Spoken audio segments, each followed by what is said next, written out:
Янка Маур. Уривок з оповідання «Завжди». Маці і син усё ж таки сустрелися вачима. І усё, що було поміж імі і вакол їх, адразу зникло. Яны асталіся адны ва ўсім свеце. Блізкія. Навошта Мішу туляцца тут, калі там мама? Хіба можна жыць без мамы? Невядомая сіла падхапіла хлопчыка і кінула наперад. «Мама! Мама!» Пачуўся такі крык, што заглушыў нават мотор. Маці на міг прыўзнялася, хіснулася насустрач сыну, але зараз жа адвярнулася і пачала глядзець у другі бок. Много рук схапілі Мішу і павялі ад машыны.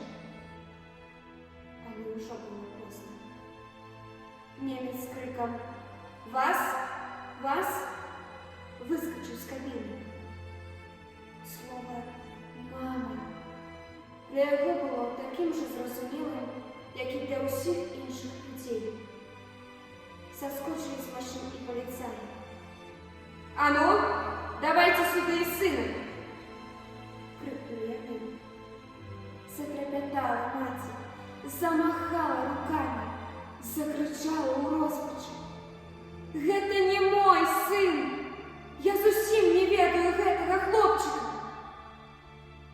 Але безнадзейная спроба выклікала ў фашыстаў толькі смех. Праз хвіліну мама прагна абдымала і цалавала Мішу.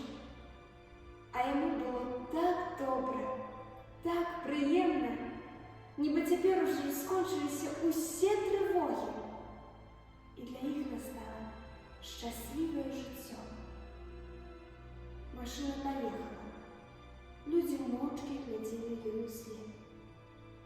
І ва ўсіх іх, старых і малых, сваіх і чужых, добрых і злых, была ў сэрцы адна думка – завошта.